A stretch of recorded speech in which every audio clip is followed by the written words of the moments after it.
Vamos abrir nossa Bíblia querida em Colossenses, no capítulo 3. Palavra do Senhor.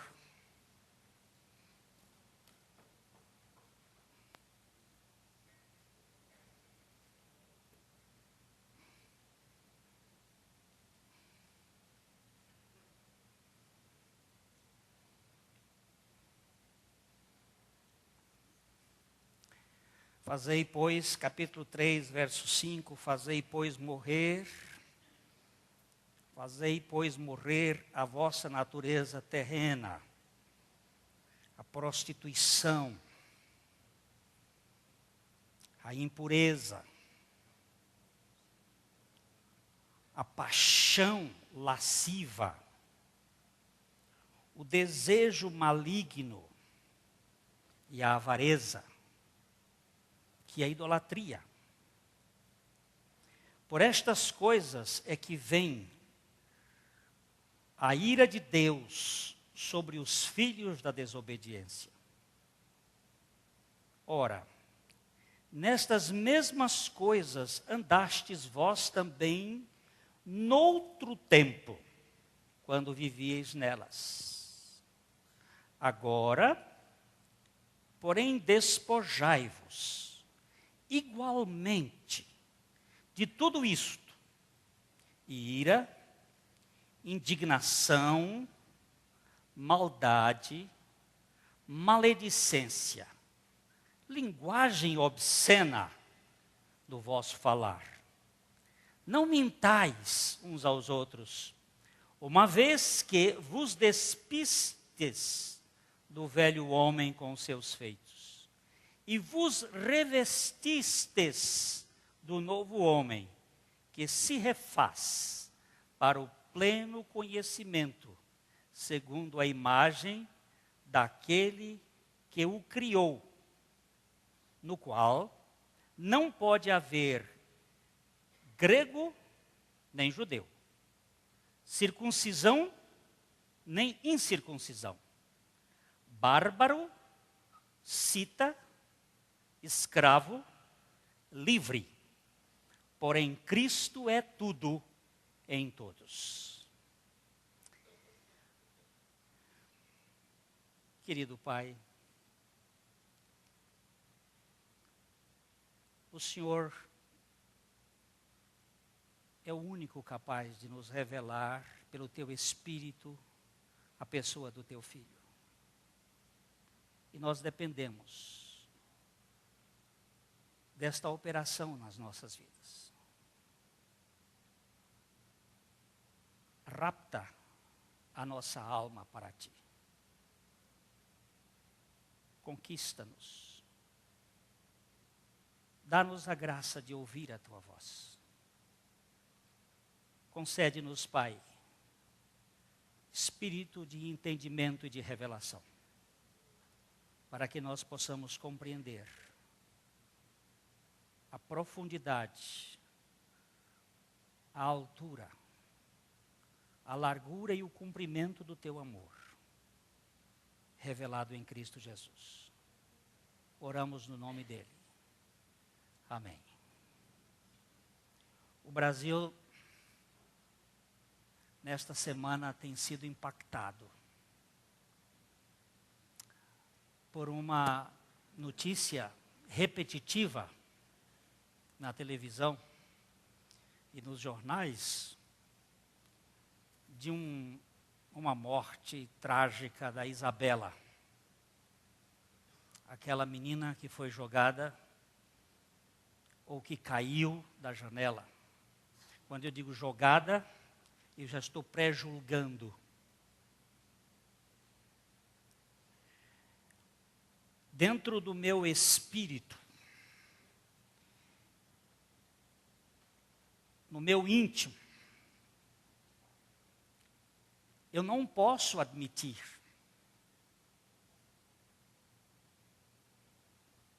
que o pai seja o assassino. Eu me furto a esse tipo de julgamento. Mesmo porque a lei diz que todo mundo é honesto, até que se prove o contrário. Não é o contrário que se diz, todo mundo é desonesto, até que prove o contrário, ser honesto. Porque biblicamente é assim que se vê.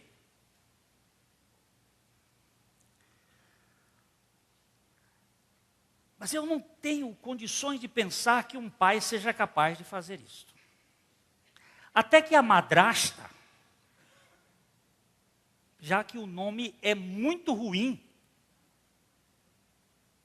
porque deviam pelo menos colocar de boadrasta, mas madrasta é um nome horrível.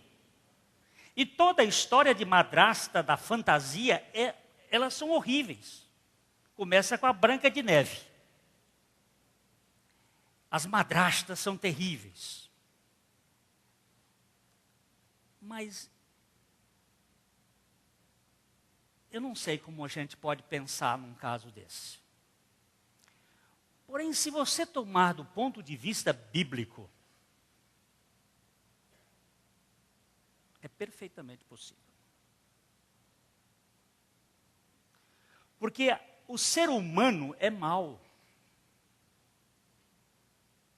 Essa ideia de que o homem é bom, isto é falso, profundamente falso.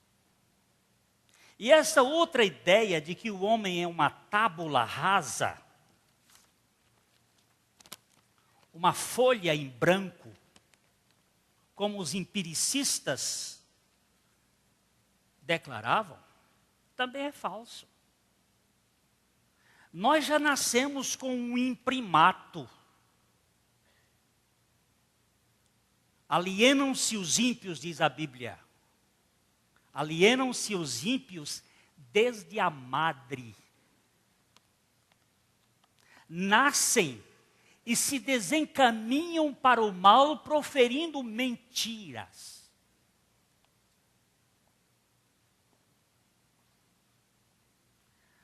A grande mentira que a criança faz é o dengo. Ela é dengosa e mentirosa, manipuladora. Você vê um bebezinho de dias, ele já manipulando os pais. E governando todo mundo que está dentro de casa. É o bichinho mais terrível da face da terra. Mentiroso.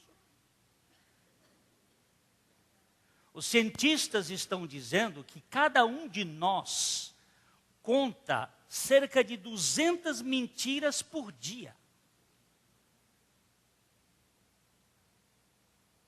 É impressionante isto. Bom dia, bom dia.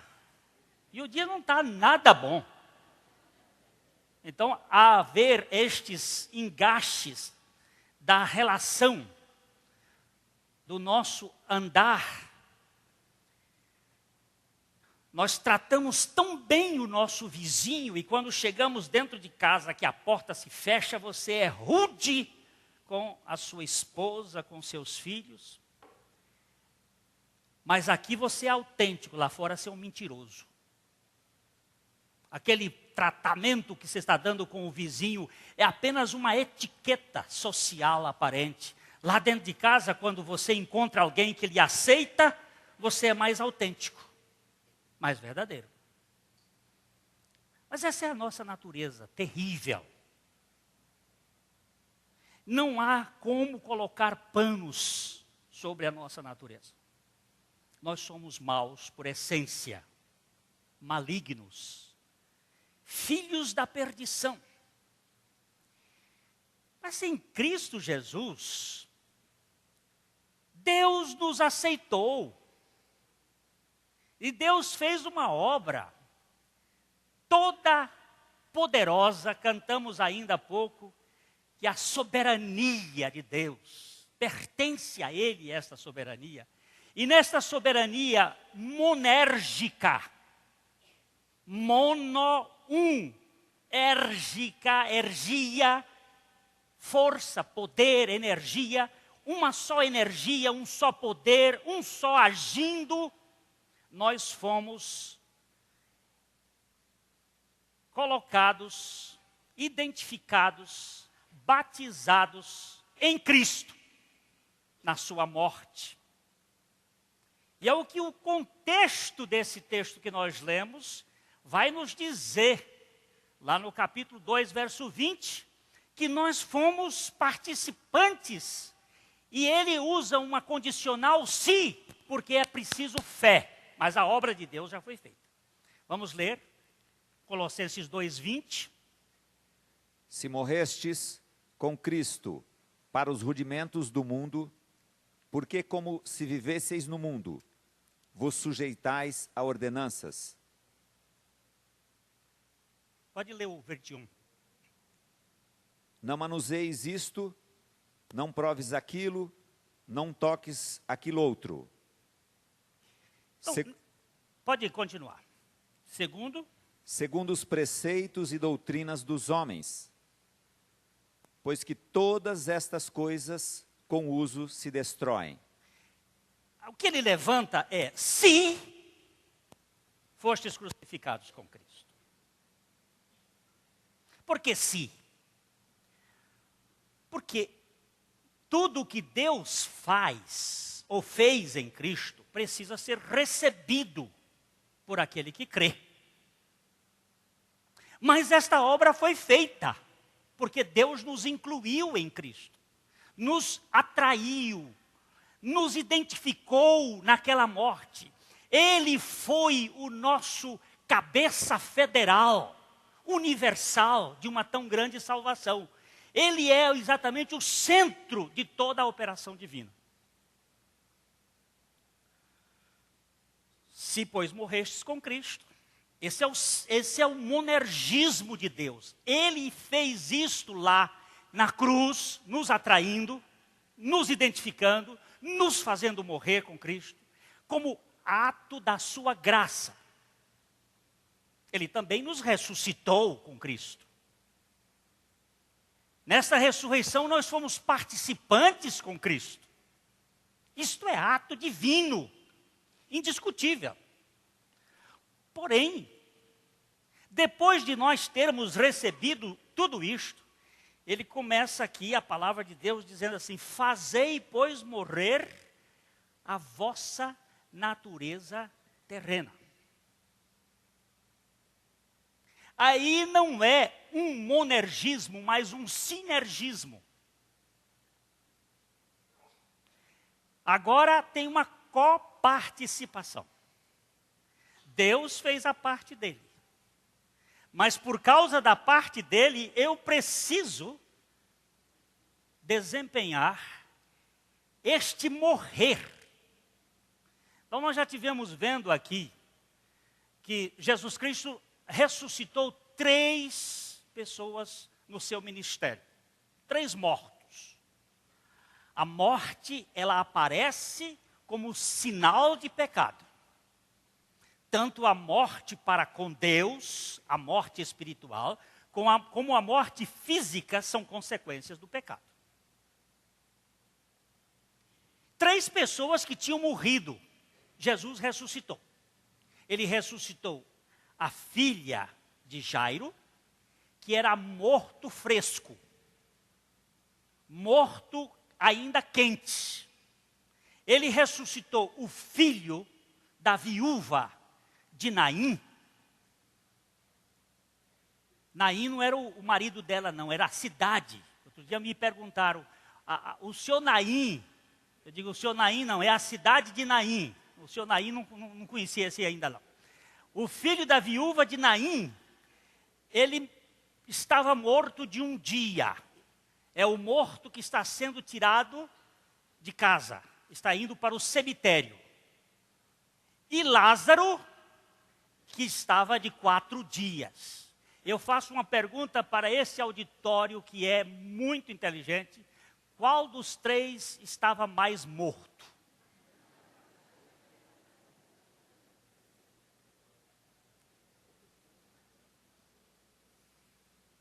Vocês não me responderam? Eles estavam mortos, mas em termos de evolução de morte, se é que existe evolução de morte, a evolução da morte é uma evolução para cada vez menos existir. O Lázaro era o mais morto. Era o morto pelo qual a irmã não queria que abrisse a sepultura, porque já cheirava mal. E é isso que nós temos que evoluir. Nós temos que evoluir na nossa morte. Quando você crê na sua morte com Cristo, você ganhou o estado de morte, mas você agora precisa evoluir.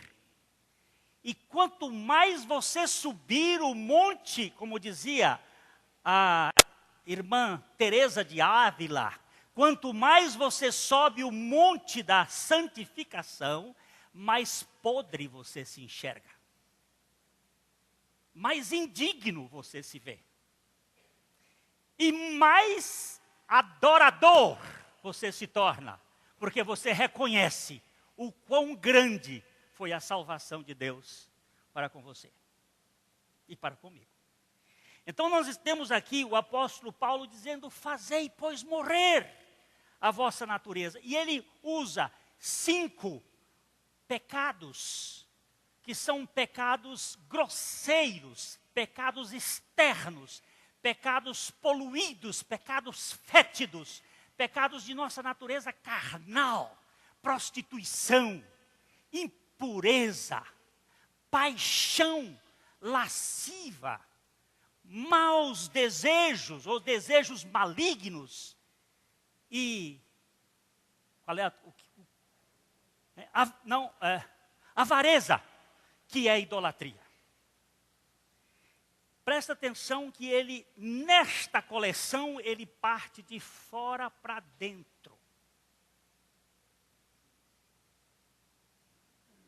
É uma coisa muito semelhante à árvore da ciência do bem e do mal vista, e que ela vem entrando, mas ela pega a nossa corrupção interna. E quando ela atinge a nossa corrupção interna, ela erupciona, como se fosse o Kilauea, que deu um show essa semana no seu espetáculo de lavas sobre o oceano. Aquilo sai, aquela erupção. Agora, ele faz uma outra citação de 5 outros pecados almáticos, de dentro para fora. E ele começa dizendo: ira. Depois da ira vem a indignação, a cólera. Depois vem a malícia. Depois da malícia vem a maledicência. E depois da maledicência vem a linguagem perniciosa. Por favor, linguagem torpe, entenda. Linguagem torpe necessariamente não é palavrão. Linguagem torpe é aquilo que aleja. É aquilo que deforma. É aquilo que destrói relacionamentos. Não saia da vossa boca nenhuma palavra torpe, senão uma palavra que traga edificação. Disse Paulo em outro canto. Esta palavra que eu pronuncio, ou que você pronuncia, que vem de malícia e maledicência para destruir vidas. Às vezes no relacionamento do casal, quando eu respondo à minha mulher com deselegância, com rispidez, com irritabilidade, isto vai feri-la, vai magoá-la. E esta mágoa vai ficar sendo guardada e aquilo vai crescer dentro do seu íntimo e vai produzir um estado de revolta contra mim e ao mesmo tempo vai produzir doenças no seu corpo. Eu não tenho dúvida de que parte da minha enfermidade é consequência destas desobediências de princípios de Deus. Por isso eu estou sendo tratado primeiro por ele, depois o médico. Para que o Senhor trate todo o nosso íntimo com a sua graça e nós sejamos realmente libertos.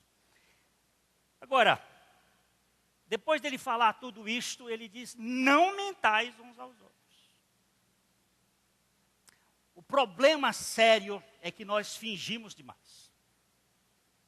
E como disse o poeta é tão fingidor que acaba fingindo a própria dor que sente. Nós fazemos uma camuflagem de nossa natureza. Porque eu não tenho um lugar que alguém me aceite, me receba, sem nenhum, dizendo, você precisa fazer. Uma aceitação daquelas do filho pródigo, daquelas aceitações que não têm contabilidade. O pai do pródigo não anotou aqui de que lado vai o débito e o crédito, Joaquim. De que lado bota o débito e o crédito? O débito vem primeiro? O débito à esquerda, até aí é da esquerda. E o crédito é da direita. Olha só, até aí a coisa é da esquerda e da direita. Primeiro você bota o débito. E depois o crédito. Olha só. O pai daquele estúpido, descabeçado, deu o que ele não tinha direito. E não cobrou nada do que ele fez de errado. Simplesmente o acolheu, o recebeu e fez festa, porque o filho voltou. Mas onde é que nós temos esse tipo de aceitação?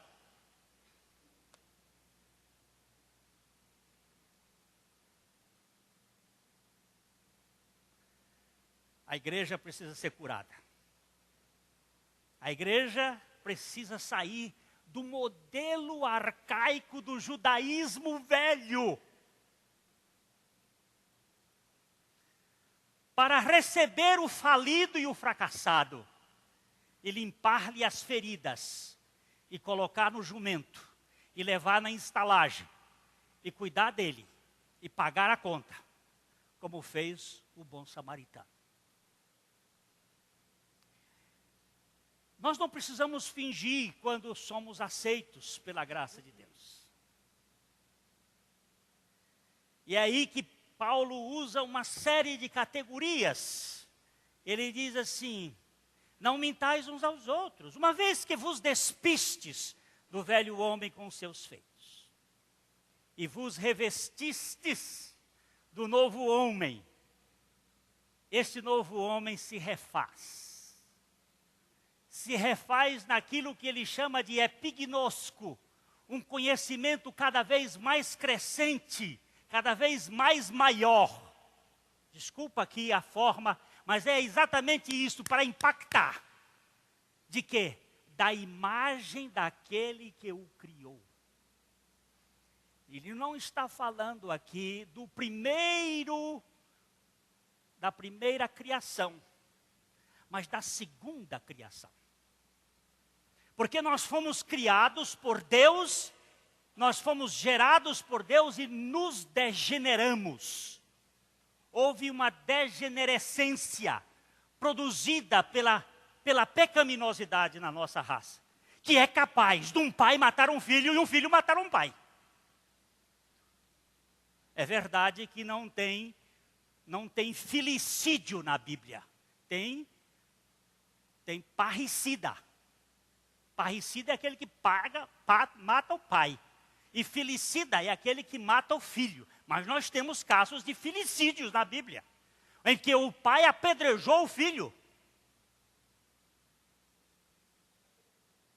E quando o filho era contumaz, segundo a lei bíblica, filho de Belial, ele deveria ser levado para a presença dos anciãos e ser apedrejado, e quem começava eram os pais. Triste. Mas esses não têm recuperação. Os filhos de Belial, eles são irrecuperáveis. É uma pena que o Estado muitas vezes defende este grupo enclausurado e que quando sai, eles vão continuar fazendo os mesmos crimes. Eu sei que é um assunto muito, muito difícil de se tratar, porque há muita injustiça. Mas nós estamos sofrendo algumas consequências, porque não estamos obedecendo o princípio da palavra de Deus. Direitos humanos são muito interessantes, mas às vezes são humanos demais. Se perde a realidade daquilo que Deus quer dizer. E meus irmãos, nós vemos aqui uma obra que Deus fez, que é nos tirar do velho homem com suas mentiras e nos revestir do novo homem que se refaz para o pleno conhecimento segundo a imagem daquele que o criou. E esta criação, por favor, Valdir, me leia Efésios capítulo 2, versículo 10, onde fala desta nova criação.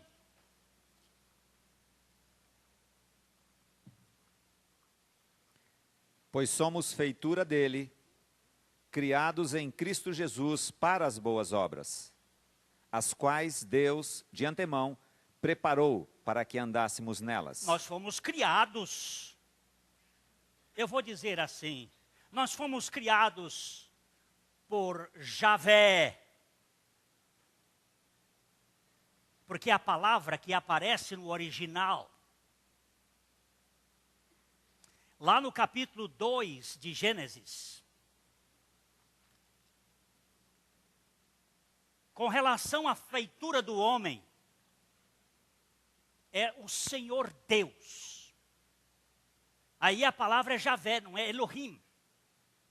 O Senhor Deus, Javé, Jeová, Yehvé, como queira.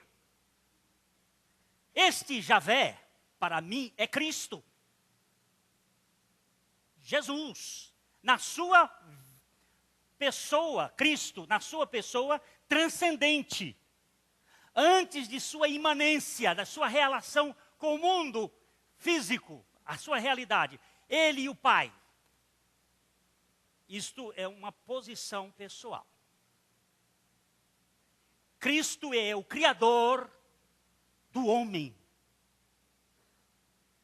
Mas agora não é criados por Cristo, mas criados em Cristo. Veja ali de novo, o verso 10.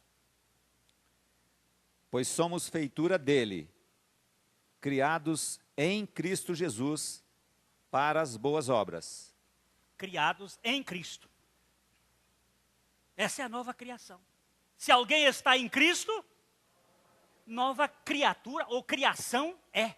As coisas velhas já passaram, e diz que tudo foi feito novo em Cristo. Então, eu vejo aqui que quando nós recebemos essa riqueza da graça de Deus, não tem mais o quê? O que eu vou exigir mais? Não existe mais judeu e grego. Não é que não exista grego e judeu, é que não faz mais, não se contabiliza essas coisas, se é de judeu ou se é de grego. A igreja tinha judeus e gregos. Paulo estava falando ali como um judeu que tinha sido salvo aos gregos, aqueles gentios que haviam crido. Ele usa nós e vós. Nós está se referindo aos judeus, vós estava se referindo aos gentios, mas não havia mais divisão? Não havia divisão entre circuncisão e incircuncisão? Esses ritos, essas formalidades perderam a sua conotação, porque todos nós já fomos circuncidados no batismo da morte em Cristo. E aí Paulo vai mais dizendo, não existe mais essa questão de barabará, barabará e cita. Barabará é a forma como os gregos chamavam aqueles povos que não sabiam falar o grego corretamente. Eles falam a língua assim, barabará, barabará. Bárbaros. E citas, estes ferozes, bárbaros mais ferozes. Não existe essa escala. Porque quando Cristo vem, tanto o Fernandinho Belamar, que recebe a Cristo, como Madre Teresa de Calcutá se tornam irmãos, desde que se recebam a Cristo.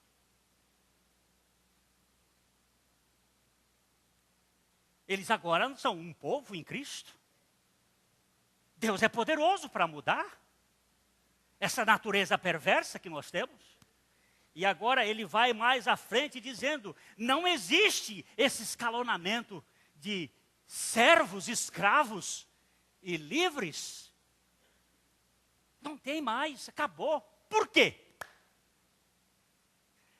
Esta é a frase principal desta carta. Se você me disser qual é a frase que resume a carta aos Colossenses, aqui está. É uma frase só. Porém, Cristo é tudo. E em todos. Cristo é tudo. Faltou alguma coisa? Por favor. Vamos fazer uma pequena recapitulação do que já foi dito anteriormente. Vamos começar aqui, olhando o capítulo 1, verso 15 de Colossenses. Este é a imagem do Deus invisível, o primogênito de toda a criação. 16 e 17. Pois nele foram criadas todas as coisas, nos céus e sobre a terra, as visíveis e as invisíveis, sejam tronos, sejam soberanias, quer principados, quer potestades. Tudo foi criado por meio dele e para ele. Ele é antes de todas as coisas. Nele tudo subsiste. Que revelação a mais eu posso ter? Cristo é tudo, tudo da revelação. Que revelação a mais eu posso ter?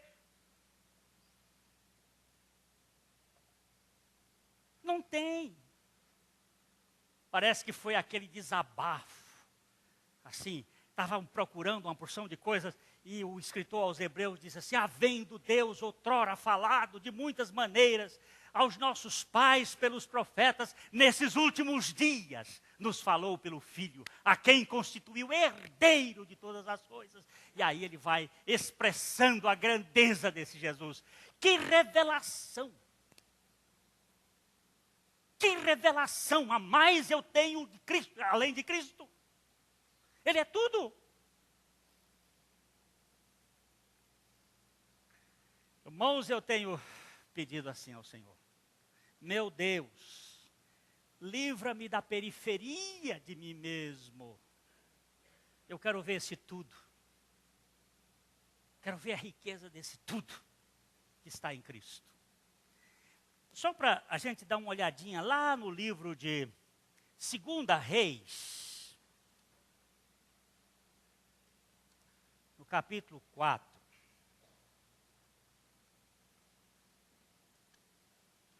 Uma história.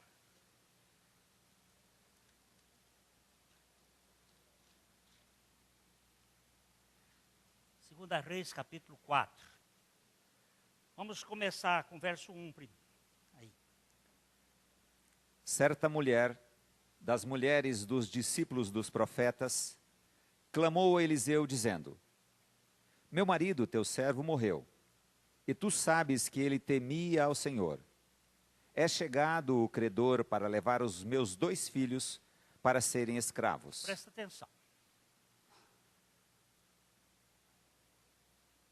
O profeta nunca teve bom salário. E esse profeta que, segundo Joséfos, mas eu não acredito. Joséfos foi um escritor judeu que trouxe muita elucidação sobre os fatos.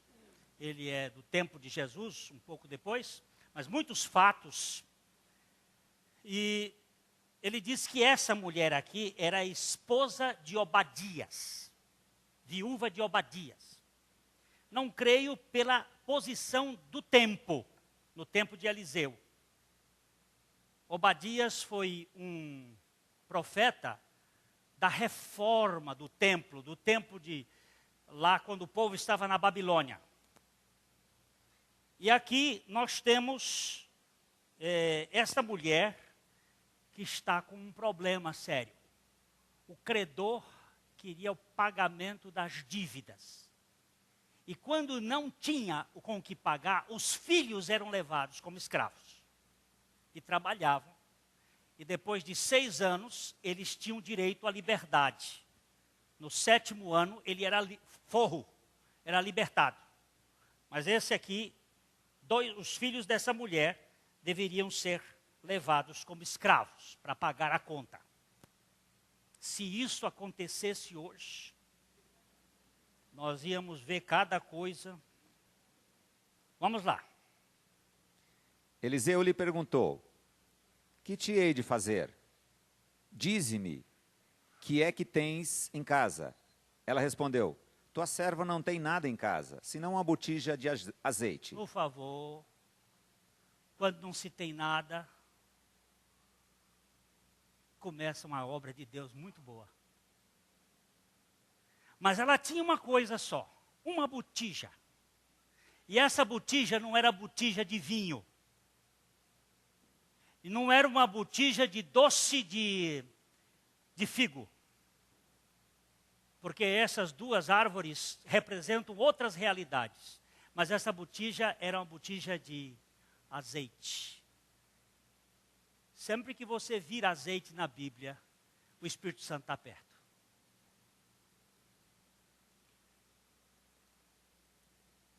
Está ali. Nas linguagens de princípio, está próximo à ação do Espírito Santo. Continue. Então, disse ele: vai, pede emprestadas vasilhas a todos os teus vizinhos. Vasilhas vazias, não poucas. Ele já começa levantando aqui. Não arranje vasilha cheia, é vasilha vazia. Porque o que está cheio tem que ser derramado. Então arranja logo vasilhas vazias. E por favor, não traga poucas. Casse aí entre os vizinhos o tanto de vasilha que você puder. Vai buscar vasilha. Continue. Então entra e fecha a porta sobre ti e sobre teus filhos, e deita o teu azeite em todas aquelas vasilhas. Põe à parte a que estiver cheia. Partiu, pois, dele e fechou a porta sobre si e sobre seus filhos. Estes lhe chegavam as vasilhas, e ela as enchia. Cheias as vasilhas, disse ela a um dos filhos: chega-me aqui mais uma vasilha. Mas ele respondeu: não há mais vasilha nenhuma. E o azeite parou. Então foi ela e fez saber ao homem de Deus, e ele disse: vai, vende o azeite, paga a tua dívida, e tu e teus filhos vivei do resto. Olha só. Será que isso é possível? Errais, não conhecendo as Escrituras, nem o poder de Deus. Quanto poder Deus tem? Se Ele tem todo o poder, Ele pode fazer isto? Pode. Mas eu quero enquadrar Deus dentro da minha lógica. Eu quero colocar Deus dentro da minha compreensão. Isso é incrível, diz alguém. E aí vem o problema. Vasilhas vazias na mão de um Deus que pode enchê-las. Com o azeite até não haver mais onde colocar. E quando não tinha mais onde colocar, cessou o azeite. E a dívida foi paga. E ainda sobrou para fazer sustento para ela e para a família. Porque azeite era coisa muito preciosa naquela época, ainda hoje. Como é que Deus vai agir? Quando nós perdermos os nossos preconceitos, as nossas ideias entravadas, as nossas condições de achar que Deus só age daquele jeito. Eu estava na feira, há uns dias atrás, e passando por uma irmã, e ela disse assim, eu quero contar um negócio para você. Você se lembra que um dia, você chamou lá na frente, quem está aí com doença? Vem aqui à frente que eu quero orar com você. E aí veio uma porção de gente. E eu disse, ela contava, você disse assim, põe a mão no lugar onde você está doente. Ela disse, mas eu não podia botar a mão no lugar. Então eu botei no peito.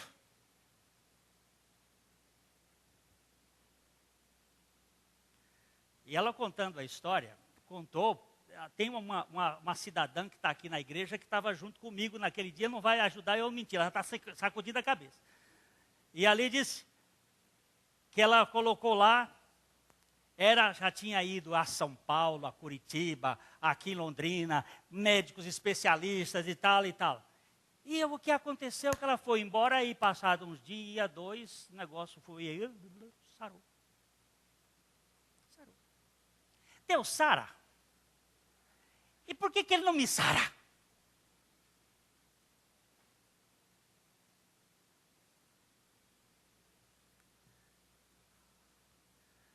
O meu cunhado morreu o ano passado. E ele orava para as pessoas e muitas delas foram curadas. E ele não foi. Como é que Deus age? O que é isso? Que o senhor me usa e o cara lá é curado e o senhor não me cura? Não, quem foi que disse? Eu estou trabalhando com você. Você é minha propriedade. E eu estou trabalhando e moldando a sua vida. E quebrando você. E fazendo de você um instrumento que eu quero. Irmãos, nós precisamos entender que Deus está permitindo algumas coisas na nossa vida, mas Ele é toda a realidade que eu preciso é Cristo. Tudo. Se é cura, Ele é o tudo. Vamos andar um pouquinho mais rapidinho, porque a gente tem ceia.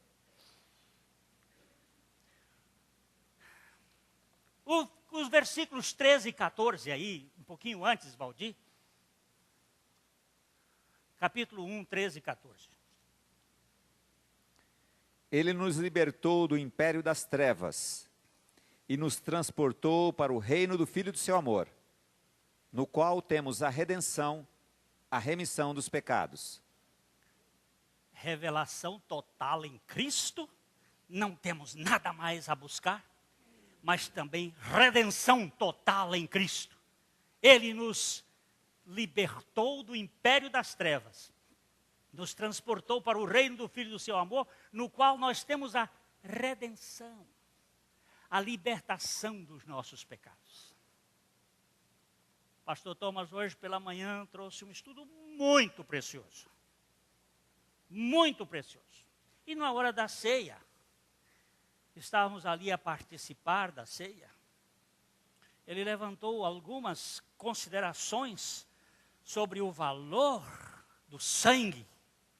E lá no meu cantinho, lá atrás, eu estava orando ao Senhor e experimentando a riqueza do sangue. O sangue é para Deus, irmão, não é para nós. O sangue foi posto nos umbrais das portas do lado de fora, lá na casa do povo de Deus no Egito. E lá do lado de dentro, porta fechada, eles estavam comendo carneiro e comendo ervas amargas e comendo lá o pão. Eles estavam fazendo lá a ceia daquele momento. O sangue não era visto por eles, era visto por Deus, pelo anjo de Deus do lado de fora. Será que eu passei o sangue na quantidade certa? Irmão, o sangue foi passado. Na casa que não tinha sangue, o anjo da morte passou e... Na casa que não tinha sangue, o anjo da morte passou e... O sangue é para Deus. Não é para mim. Eu tenho sangue. Eu me lembro de um dia aqui dentro desse gabinete, um rapaz possesso de espírito maligno voou para pegar no meu pescoço e chegou assim, gritando, e chegou perto assim, e botou as mãos e disse, tem sangue. Onde é que tem sangue, meu Deus? Eu não estou vendo sangue. Ele ficou com as mãos assim, Abílio, perto do meu pescoço. Não conseguia encostar, e dizendo, tem sangue. Onde é que tem sangue? Quem é que vê o sangue? É Deus, e os demônios também veem o sangue. Eu não sei como é que eles veem, mas ele viu o sangue. E não botou a mão.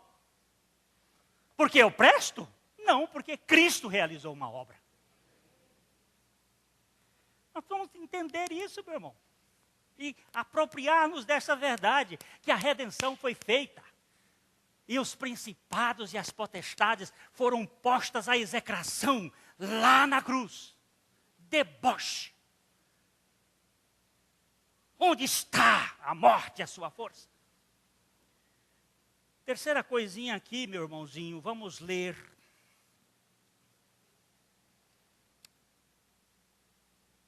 Capítulo 1, verso 20 e 22. E que, havendo feito a paz pelo sangue da sua cruz, por meio dele reconciliasse consigo mesmo todas as coisas, quer sobre a terra, quer nos céus. E a vós outros também, que outrora éreis estranhos e inimigos no entendimento pelas vossas obras malignas. Agora, porém, vos reconciliou no corpo da sua carne, mediante a sua morte, para apresentar-vos perante ele santos, inculpáveis e irrepreensíveis. Que coisa linda. Que coisa maravilhosa. Reconciliação. Quantas vezes nós vivemos num ambiente tenso? Reconciliação, pelo sangue, pela obra de Cristo. Aqui, fazendo um casamento, aqui, participando daquele casamento, falando da graça de Deus que liberta, tinha um casal sentado por aqui na frente. Logo que terminou a cerimônia, esse casal, os noivos terminaram de sair, eu ia virando para aqui, e eles me pegaram, disse, pastor, o senhor fez 2 casamentos hoje. Digo, 2? Como assim? O senhor fez o casamento desses meninos e fez o nosso também. Nós estamos casados há 32 anos. Faz 17 anos que nós vivemos dentro de casa, na mesma casa, mas em quartos separados. Nós vivemos na mesma casa, por causa dos bens, por causa dos filhos, mas não nos damos, não dávamos. Mas hoje, quando o senhor falou aqui sobre a obra de Cristo e do sangue do perdão, eu virei para ela e disse assim, você me perdoa por tudo que eu já lhe fiz? Por causa deste sangue. E ela virou para mim e disse, você me perdoa por tudo? Pastor, faz 17 anos que nós não temos lua de mel. Tchau, de volta com Deus. Deus te abençoe. Irmãos, nós ficamos às vezes tensos e brigando por causa de besteira. Por causa de bobagem. Até pasta de dente serve de briga para casal. Cueca no chão. Eu vi uma irmã dizer para mim assim, ó, como eu queria agora aquelas cuecas no chão. E cadê? Foi embora. Mas graças a Deus, irmãos, que nós temos a reconciliação. E nós temos os recursos de Deus em Cristo, todos os recursos. Olha, eu não preciso de filosofia. Capítulo 2, verso 9. Porque nele habita corporalmente toda a plenitude da divindade. Ele diz aí no verso 8, cuidado com o quê? Que ninguém vos venha enredar com sua filosofia e vãs sutilezas. Conforme? A tradição dos homens. Conforme? Os rudimentos do mundo. E não? Segundo Cristo. Por quê? Nele habita corporalmente toda a plenitude da divindade. Quanto tem em Cristo? Todos os recursos de Deus estão em Cristo. Nele estão escondidos todos os tesouros da sabedoria e da ciência.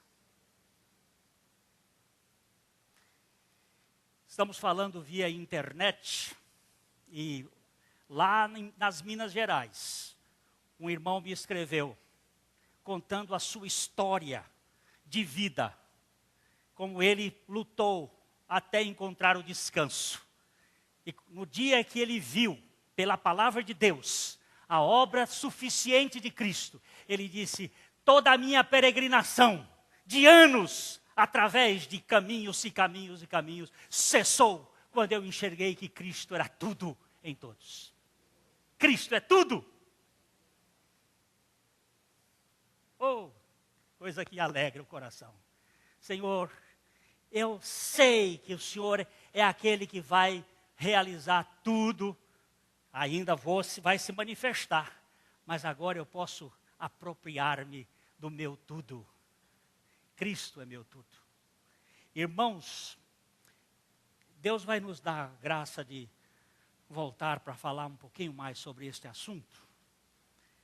Porque depois deste versículo ele diz, revesti-vos, pois, como eleitos de Deus, santos e amados, de ternos afetos de misericórdia. E aí ele vai usar 5 categorias que destroem todas aquelas outras 5 malditas categorias. E aqueles outros quadros que fazem com que a gente viva duelando um com os outros, seja judeu, grego, circuncidado ou não circuncidado, escravo, bárbaro ou cita, escravo ou livre. Acaba com tudo isto, porque nós somos todos em Cristo, agora revestidos com um novo terno. Ternos afetos de misericórdia. Com uma nova fato, uma vestidura, a vestidura do Cordeiro de Deus, que tira o pecado do mundo. E nós vamos ainda, se Deus quiser, ver por que Davi teve que vestir a estola sacerdotal, que não lhe era permitido, lá na frente do altar do Senhor, para ter um reino de sacerdócio, que vive para a glória de Deus. A mensagem que você acabou de assistir faz parte do Ministério de Comunicação Palavra da Cruz. Temos um grande acervo de estudos bíblicos em áudio e vídeo. Distribuímos também gratuitamente o jornal mensal Palavra da Cruz. Entre em contato conosco pelo fone fax 0 operadora 43 3322 3037 ou pelo e-mail com@palavradacruz.com.br. Visite-nos também pelo site www.palavradacruz.com.br. Graça e paz.